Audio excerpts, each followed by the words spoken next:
On adore. Je continue. Il va y avoir plein de vidéos sur le sujet. Vous allez adorer. Ça vous permet de faire des pauses aussi. Alors, désolée, je posais mes lunettes. Donc en fait, voilà, j'ai mon ami qui est infirmier.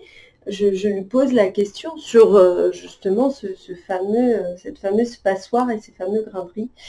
J'ai posé la même question à ma kiné et tous les deux m'ont très très bien expliqué comme une grande, avec des mots que je pouvais tout à fait comprendre.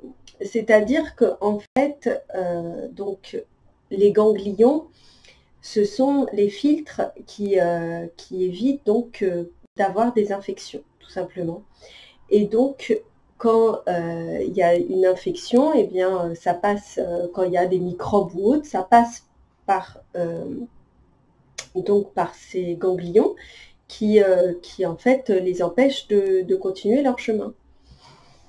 Voilà. Et c'était ça, et donc, en l'occurrence, comme moi, le cancer avait atteint donc, cette chaîne ganglionnaire, ils ont dû enlever les ganglions, ils étaient atteints également. Donc, aujourd'hui, comme il m'en reste que 3, c'est comme si je n'avais plus donc de protection au niveau du bras. Et donc, là, on m'a expliqué que justement, je devais faire attention, que si je me coupais le doigt ou peu importe, mais enfin le doigt ou tout ce qui est en lien avec le bras, je devais faire très très attention et tout de suite me laver les mains ou désinfecter la plaie, etc. Parce que ça peut s'infecter très vite. Moi je dis ok, bon, je me dis, faut pas abuser non plus, tout ça, mais bon, moi, il faut que je vive les choses pour les comprendre. Donc, je vais me balader sur les bords de Seine et j'étais en train de ramasser des branches pour faire de la déco chez moi, parce que j'aime bien la nature. Donc, je ramassais des branches mortes et il commençait à faire un petit peu de nuit et je ramasse une branche et je fais « Aïe !» Il y avait une épine, comme une épine de rose dessus. Donc, ça m'avait à peine touché le pouce. Bon, je balance la branche, je rentre, normal, je me lave les mains, je continue ma vie. Et puis 2 jours après, je me retrouve avec une plaque ici, une grosse plaque rouge avec plein de boutons et je me dis c'est quoi ça? Et donc j'allais voir ma kiné et je lui dis je regarde ce que j'ai, c'est bizarre. Elle me dit oh là là, elle me dit là tu t'appelles l'hôpital tout de suite, il faut que, elle me dit ça ressemble à une infection, il faut que... Elle me dit appelle-les même là, j'étais venue, je dis ok, j'appelle et donc j'envoie la photo donc à la dame donc, qui s'occupait très bien de moi à l'hôpital. Elle me dit ouais en fait vous venez tout de suite. Je dis ok d'accord. Et vous avez fait quelque chose et là je me rappelle de la branche. Je me dis mais c'est fou parce que il s'est passé 15 minutes branche qui m'a à peine touché le pouce et le moment où je suis... Donc voilà, c'est pour vous dire quand même qu'effectivement, ça peut s'infecter très vite et voilà, il faut vraiment être vigilant, avoir ses limites, le gel hydroalcoolique sur soi ou un antiseptique, enfin quelque chose sur soi au cas où, quoi, parce qu'on ne sait pas ce qui peut arriver et ça va très très vite. Donc je me suis retrouvée sous antibio pendant 3 semaines, on adore. Donc évidemment, comme j'ai toujours eu beaucoup de chance, j'ai fait une allergie aux antibiotiques. Enfin bon, moi, ça a été des péripéties pas possibles. Il y a eu j'ai eu plein de galères. Mais bon, je ne vais pas tout vous raconter parce que sinon, voilà, c'est pas le plus important. Donc, je finis le EC et là, je suis donc convoquée par l'oncologue puisque quand on finit un traitement, on doit voir l'oncologue pour faire un point. Et là, il me dit, écoutez, au vu de la réaction que vous avez eue sur l'EEC, on ne veut pas vous faire le Taxotere. Je lui dis quoi? Je dis je comprends rien. Je dis je fais rien, cool. J'ai fini, il me dit non, non, non, non, non, ça se termine pas comme ça. Il me dit en fait, il se trouve que le Taxotere, c'est plus fort que l'EEC. Il me dit, les réactions que vous avez eues sur l'EEC, on ne l'a jamais vu sur qui que ce soit dans cet hôpital. Et on a peur de la réaction que vous pouvez avoir sur le Taxotere. Donc du coup, on ne veut pas vous le donner. Il me dit, je vous propose de vous donner un produit qui s'appelle du Taxol. En gros, il me dit que c'est la même chose que le Taxotere, mais que c'est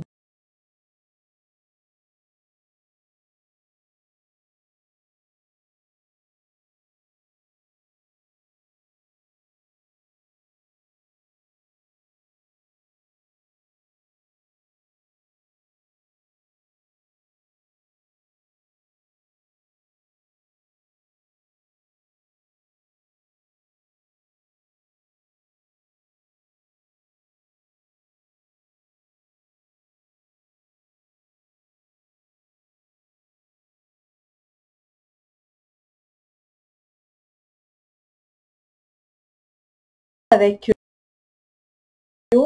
au lieu de 3 pour finir. Et je me dis, non, mais là, c'est un sketch.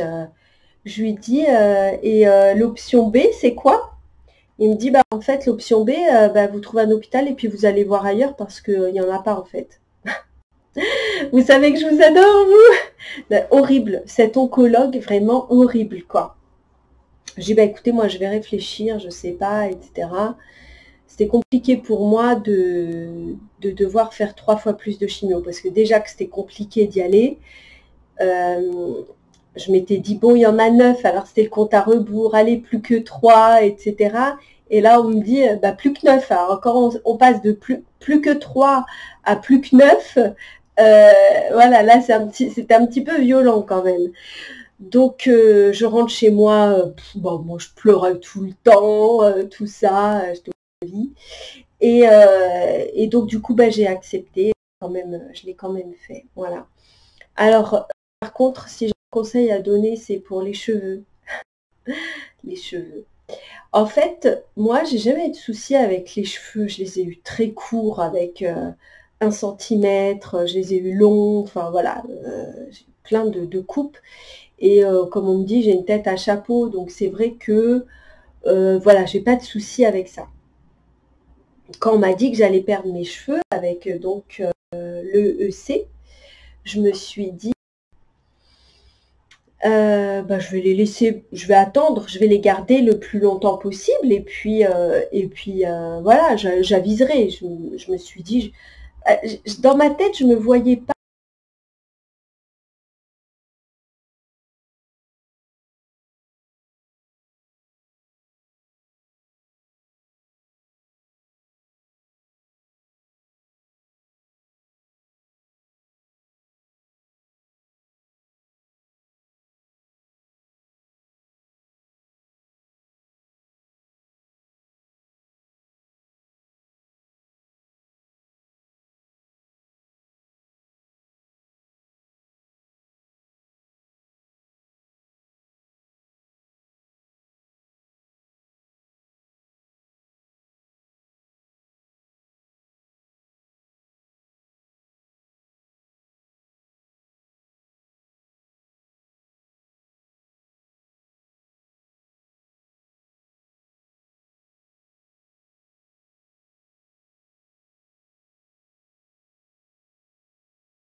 Je que c'est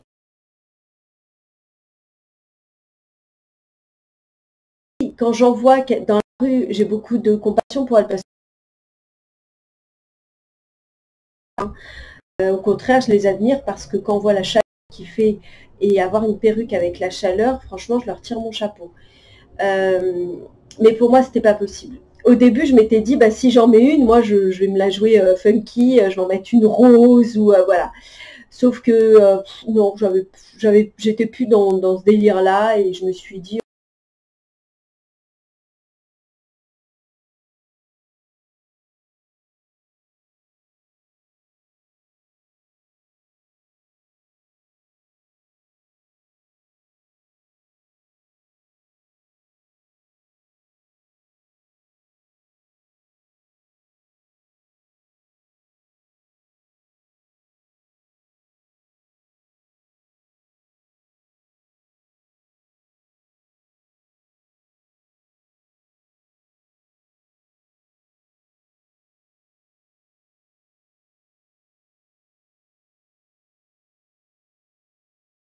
2 ou 3 euros.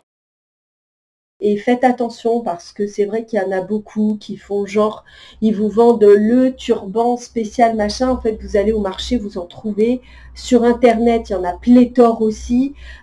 Donc, ok, la Sécu, elle rembourse à hauteur de je sais pas combien. Mais franchement, enfin voilà, faire un business de ça, je trouve ça un petit peu bizarre. Surtout, on peut en trouver plein, des très jolis en plus, parce qu'il a eu beaucoup de choix et c'était pas très joli. Il y a plein de tutos sur comment les mettre, etc. Donc ça, vraiment, moi, ça a été mon choix. Et en fait, moi, en fait, quand je me suis retrouvée à bout, à avoir tous mes cheveux comme ça m'a rendu dingue. En fait, j'ai appelé mon fils et je lui ai dit, s'il te plaît, viens me raser la tête. Il m'a dit, quoi? Je lui ai dit, écoute, si tu viens pas, je vais le faire moi-même, ça va être mal fait. Et en fait, il m'a dit, non, non, pas de souci. Il est venu et il m'a rasé la tête. Voilà. Donc, c'est vrai que mon fils, il a encaissé des trucs quand même pas mal costauds, parce que pour lui, de raser la tête de sa mère, c'était pas évident, hein, quand même. Et donc, je me suis retrouvée chauve. Et au final, comme j'avais encore mes sourcils et mes cils, eh bien, en fait, les gens ne se posaient pas la question de savoir pourquoi, enfin, tu croyais que je me rasais la tête par style, voilà. Parce que il se trouve que d'être chauve me va très très bien. Je vous mettrai sûrement une photo si je pense que je peux en retrouver. J'en mettrai en capture, comme ça vous verrez. Et c'est vrai qu'il y a plein de gens qui me disaient que ça m'allait très très bien d'être chauve. J'avais vraiment un crâne, voilà. Et moi, franchement, j'étais très confort de pas, quand je pouvais ne pas. Le turban, en fait, je mettais quand il faisait chaud, parce qu'avec la chaleur, c'est un peu compliqué parfois. Et puis le soleil qui tape sur le crâne. Mais sinon, non, franchement, c'est génial. On n'a pas à se coiffer, quel gain de temps. Donc voilà. Donc ça a été mon expérience par rapport aux cheveux. Moi, je vous déconseille d'attendre de faire comme j'ai fait. Dès que vous voyez que vous commencez à en perdre, prenez votre décision, rasez-vous la tête, soit vous allez prendre une perruque, soit vous mettez un turban, mais n'attendez pas au fur et à mesure parce que c'est de pire en pire et psychologiquement, c'est super violent. De les voir dans la brosse, etc. Enfin, voilà quoi. Si vous avez les cheveux longs, faites-le progressivement. Faites-vous une coupe progressivement, faites-vous la coupe de plus en plus court à la rigueur. Parce que voilà, je pense que psychologiquement aussi, de se voir avec des coupes petit à petit, parce que les cheveux ne tombent pas du jour au lendemain, hein. Moi c'est à peu près 2-3 semaines après la première chimio que ça tombe. Donc vous avez le temps de, quand vous savez que vous allez commencer la chimio, à raccourcir vos cheveux progressivement. Vous allez toutes les semaines et puis vous raccourcissez et puis au bout de 2 semaines de chimio, vous rasez et puis soit vous mettez une perruque ou un turban ou rien. Moi, franchement, j'ai assumé et il y a plein de gens qui m'ont dit, mais purée, t'assumes, mais franchement, les gens étaient surpris que j'assume. Mais en fait, oui, à un moment, il faut arrêter de se cacher. Oui, j'ai un cancer et, enfin, je veux dire, voilà, quoi, c'est comme ça. Il y a ça. Donc voilà, ça, c'était donc pour le taxe.